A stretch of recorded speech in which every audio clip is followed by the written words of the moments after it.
Palestinian affairs analyst Osama Nazzal, who joins us live now in Jenin in occupied West Bank. So, Osama, what's your take then on this potential possible deal or agreement to a proposal?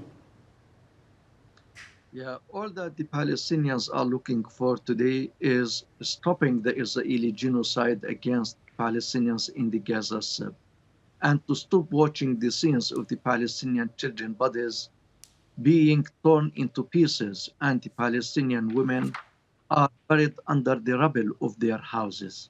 If this deal leads to the full stop of the Israeli genocide and allow the Palestinians who were forced out of their houses in the north and the middle of Gaza towards the south to return to their homes and restart their normal life in preparation for a full solution of all the Israeli-Palestinian conflict, then that is a deal that the Palestinians, all the Palestinians, are going to give their blessings to.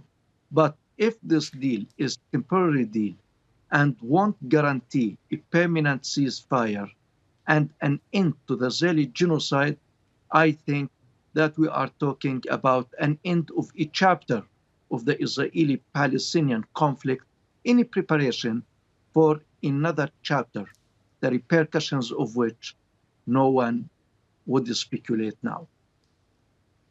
Now, Osama, the last 7 months have brought so much suffering and devastation to the people in Gaza.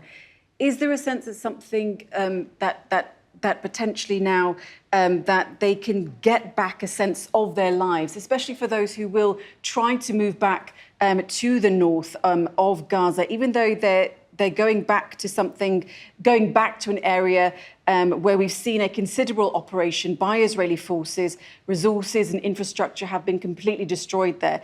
Is there a sense that despite all of that, they simply just want to go back and reclaim what was theirs?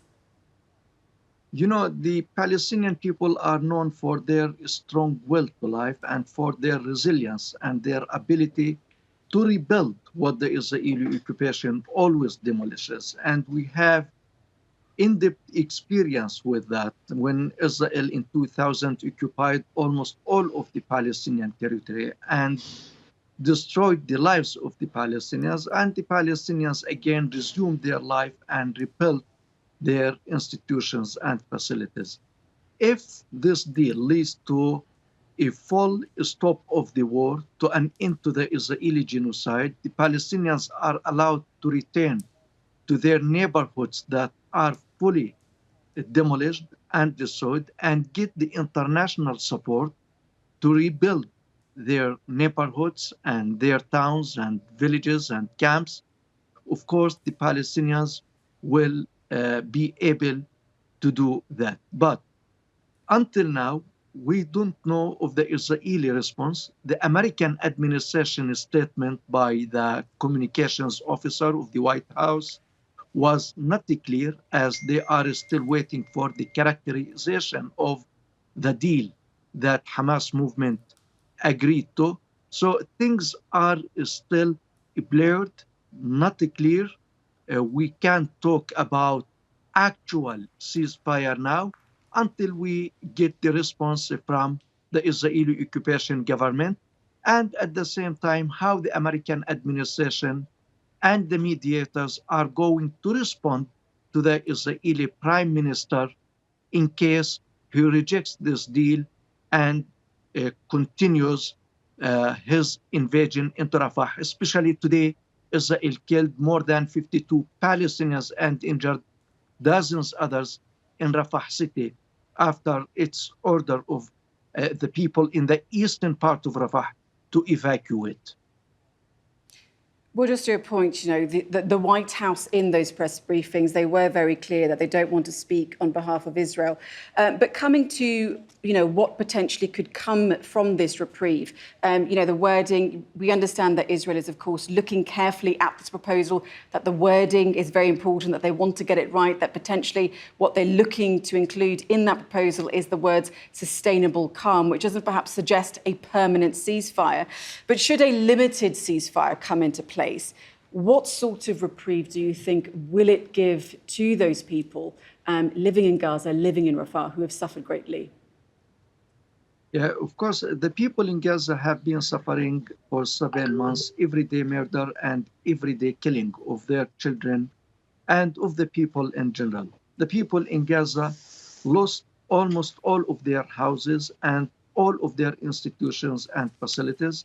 And Israel led Gaza to a point where human life is becoming impossible. If a ceasefire is actualized, if a ceasefire is achieved, and the people of Gaza receive the full support from the international community, from their Arab and Muslim brothers, then they can resume their life. But it is impossible to accept the stage before the start of the war, where Gaza was all the time under the Israeli siege, and it was impossible to get into Gaza a sack of a flour or a package of food without a permission from the Israeli occupation government. So we are talking about 2 points here: ending the current status, the war, the genocide, and not taking Gaza back to the situation before the 7th of October. Gaza, after this suffering, has the right to live free of the Israeli military presence, free of the Israeli siege, and to receive all the support necessary from all over the world in order to stand up again on its foot and rebuild again its life. Well, Osama Nazzal, thank you for your analysis. I mean, the situation, of course, is very desperate indeed, with people, not having food, basic resources so limited. Thank you for your analysis. We'll now